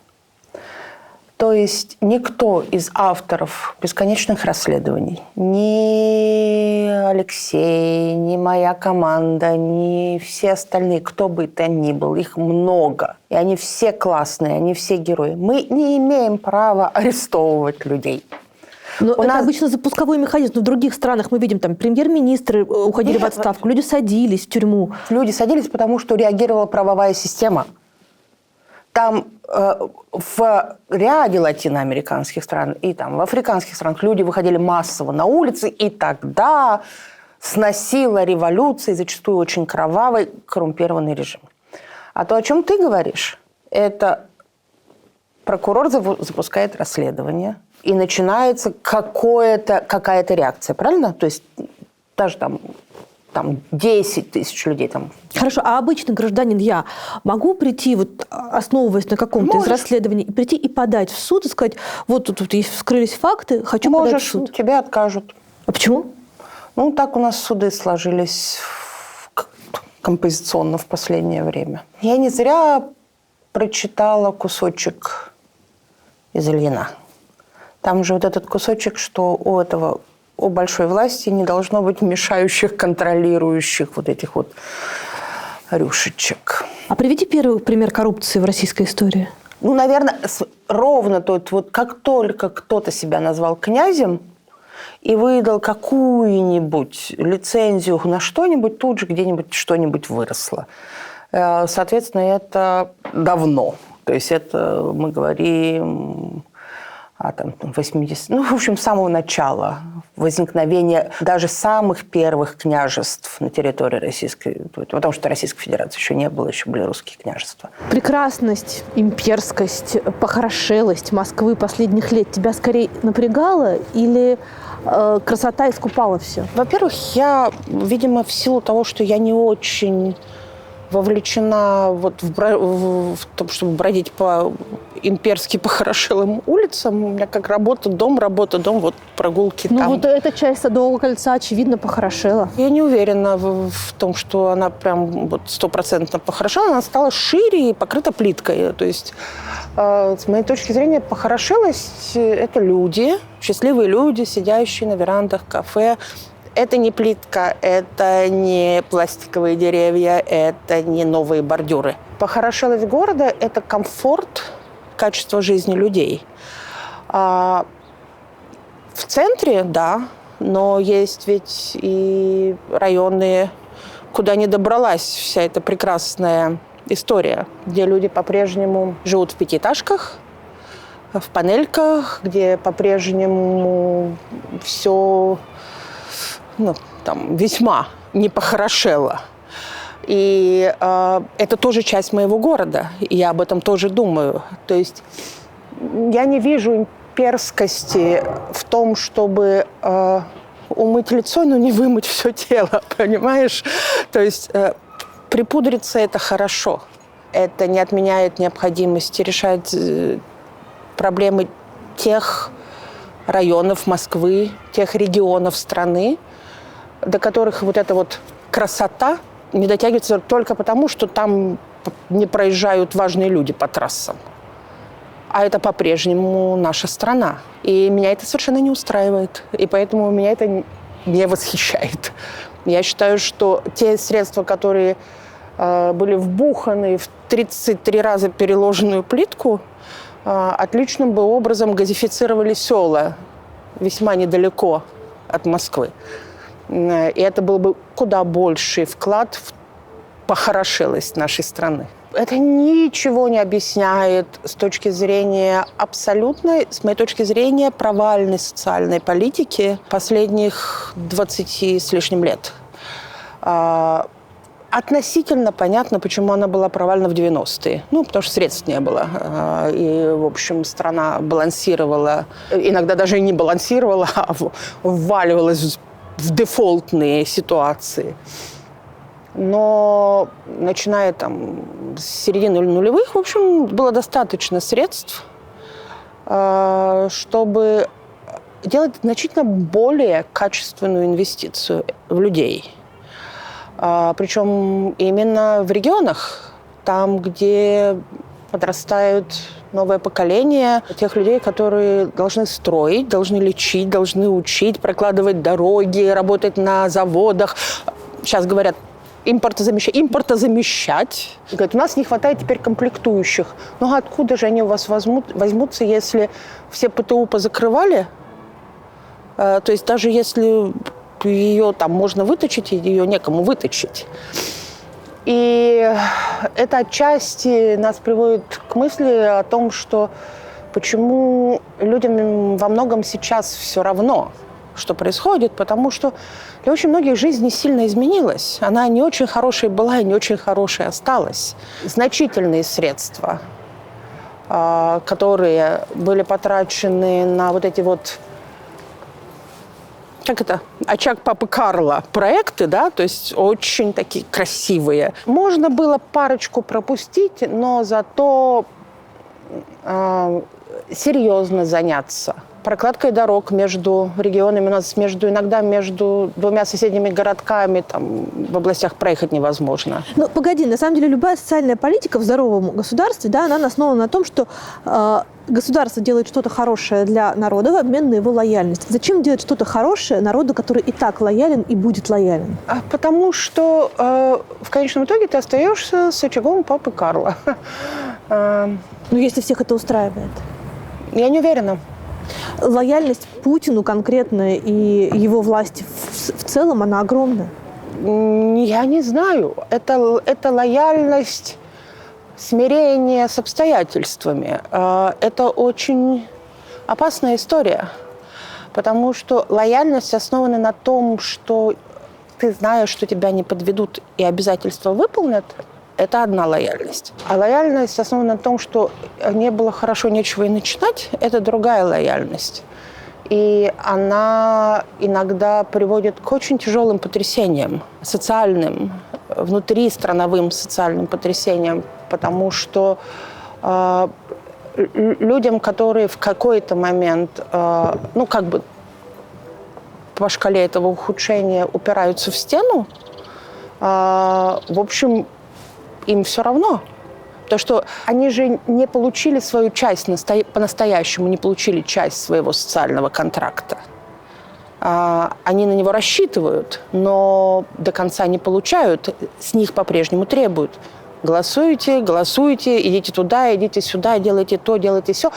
И мы вам дадим 10 тысяч. 10 тысяч – огромные деньги. 10 тысяч – это не огромные деньги, если у тебя есть в голове какая-то перспектива, что ты хочешь создавать семью, расти, работать. И именно непросчитанность этой социальной политики, где не вполне понятно, как будет расти именно качество человеческого капитала, она у меня вызывает сомнения. Никакая лояльность не покупает качество человеческого капитала. Она покупает людей, которые не могут импортозаместить, когда тебе надо. То есть сейчас нужно, собраться с силами и самим. И где? Кто эти сами? Где эти инженеры? Чего это они постановления принимают оптом инженеров, айтишников? Держим, оставляем, будем поддерживать. Вспомнили. Это надо было делать 20 лет назад. 25 лет назад. Новые экономические реальности, отсутствие соответствия между курсом валют, которые публикуют ежедневно, и тем, что ты встречаешь в обменных пунктах, отсутствие возможности переводить деньги за услуги и деньги за поставки, отсутствие поставок и так далее, они на руку коррупции? Это не коррупция. Это черный рынок. Людям таким надо опасаться больше налоговой, департаментов по противодействию мошенничеству. То, что здесь где-нибудь возникнет кто-нибудь, кто попытается это как-нибудь так в свою пользу развернуть в более организованным образом, этого исключить я не могу. Любая серая зона порождает коррупцию. Еще раз. Монополия, дискреция минус прозрачность. Как только ты теряешь прозрачность над процессами, да, все, у тебя тут же моментально где-нибудь сейчас кто-нибудь себе отпишет функцию или полномочия, которую будет успешно капитализировать. Означает ли это возможный передел рынка, как в 90-е? Смотри, куча предприятий. По-моему, уже все происходит. То есть... По-моему, все уже происходит, потому что, как минимум, битва за ушедшие зарубежные бизнесы, поставки товаров и услуг, замещающих ушедшие зарубежные бизнесы, оно уже, по-моему, понеслось впереди планеты всей. Но это не будет таким хаосом, как было. Все-таки идут военные действия на территории другой страны, которые требуют контроля и сосредоточения, да, каких-то усилий, контролирующих власти. Хватит ли власти многозадачности отследить и то, и все вот здесь аж до Владивостока, если до этого, в общем-то, особых чемпионских показателей в области борьбы с коррупцией пока не было, я не могу сказать. Мое предположение, что будет много сейчас попыток ужесточить наказание, ужесточить контроль за коррупцией. Любое ужесточение ведет новый виток, то есть там можно коррумпировать коррумпирователей, то есть и так далее, и так далее. То есть тут изначально неправильное целеполагание, но с этим я уже ничего поделать не могу.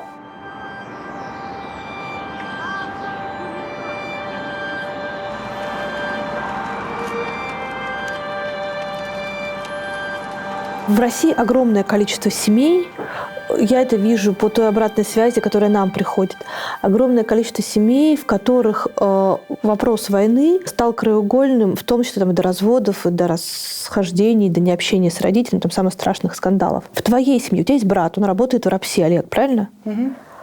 Как это у вас происходит? Никак. В смысле, вы не разговариваете? Нет. Вообще? За исключением крайне остро стоящих семейных вопросов нет. Это политика? Нет, у нас так сложились отношения. Это было до всего? Да. Это не связано с последним месяцем. Какие советы вы даете людям? Приходят ли они с такими проблемами? Какие советы вы даете людям? Если говорить про бюро этических дилемм наше с Антоном, то к нам в основном приходят организации предпринимателей, которые не знают, что им делать в текущей ситуации. И мы даем самые разные советы, как выстроить взаимодействие с этим в этом сужающемся и монополизирующемся мире, как исправить правила, как сделать их более понятными, как защититься от каких-то возможных потенциальных угроз. В той части, где там, я больше консультирую именно вообще про этику, да, то да, иногда выруливает в самые... Начинаем про, вот как ты говоришь, вплоть от развода и заканчиваем дискуссией про Кьеркегора и Фукуяму. Или наоборот, я просто тихонечко записываю несколько телефонов хороших психотерапевтов и так далее. Здесь нет универсальных каких-то рецептов. Здесь очень важно просто быть, понимаешь? Очень важно быть, слушать и предлагать любую помощь, любые услуги. То есть, если говорим про бюро, да, то есть это де-факто получается услуга, потому что мы должны каким-то образом людям плечо подставить институционально, которые им нужны в этом, в общем, весьма колеблющемся мире. А ты какой совет дашь? Вот сраться до конца, если так уж называть вещи своими именами? Смотря с кем. Вот если ты видишь, что у человека, ты понимаешь, слюна уже пошла, и глаза вот там белки красные, отойти в сторону. Это о чем? О чем говорить с людьми, у которых угар, то есть любые исследования, то есть просто и в диссертационный зал Ленинки отправляемся и берем диссертации про психологию войны. Их там десятки. Про почему изнасилование, и про то, и про сё, и почему ругаются, и как ссорятся, и как люди себя ведут, как люди себя реагируют. Все там есть. Есть острые психологические реакции, угар войны, причем и победный, и пораженческие, и они проявляются в крайних острых формах. То есть это у всех психологов можно почитать. И если ты видишь, что это вот крайне острая форма, даже у близкого человека тут нужна помощь. Ругаться тут смысла нет. Ты ни себе не поможешь, ни человеку не поможешь. Надо оказывать какую-то там другую специальную профессиональную помощь. А если человек хотя бы готов аргументированно разговаривать,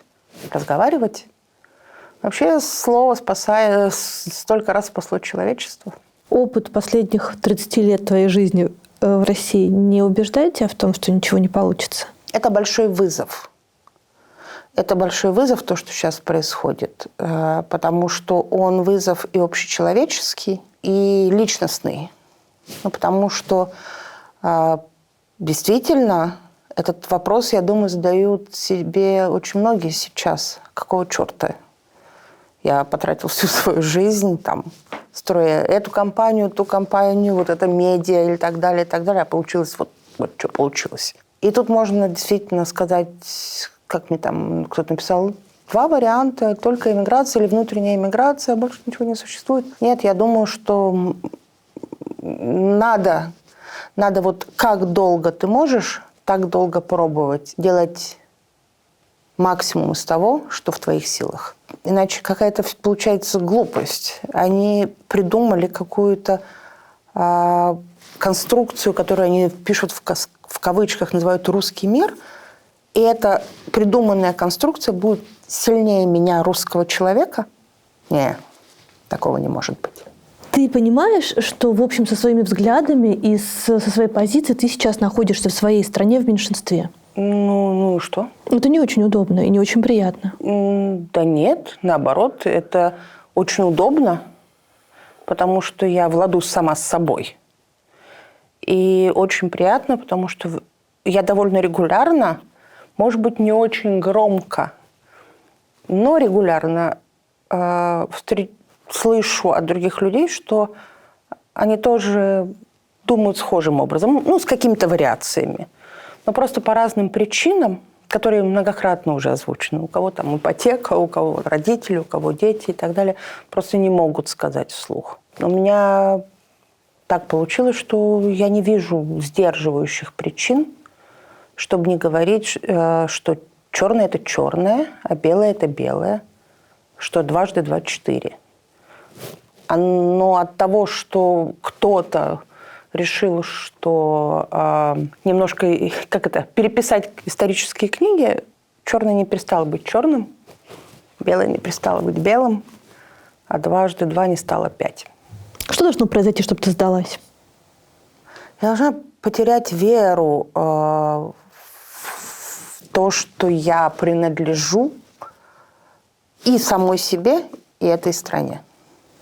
Милосердие или справедливость? Одно вытекает из другого. Свобода или стабильность? Они тоже могут жить вместе, но сначала свобода, а после нее стабильность. Родина или истина? Вот это вот точно синонимы. Где мы с тобой увидимся через год? Ровно там, куда ты меня пригласишь. А где ты будешь? Там, где ты меня пригласишь. Как ты хитрая. О, да. Что будет через год с нами? Ты же историк. Что с нами будет через год? Ужасно хочется, знаешь, найти человека, который знает ответ на этот вопрос, и чтобы он тебе его обосновал. Это не историк. Его звали Нострадамус, он умер. Нет, мы к гадалкам не ходим. Он был не гадалка. Он пытался ворожить звездами. Где мы будем через год? Не будет легко. Мы будем в стране, в которой все будет очень-очень сложно, но мы будем продолжать делать то, что мы должны делать. А какие могут быть варианты?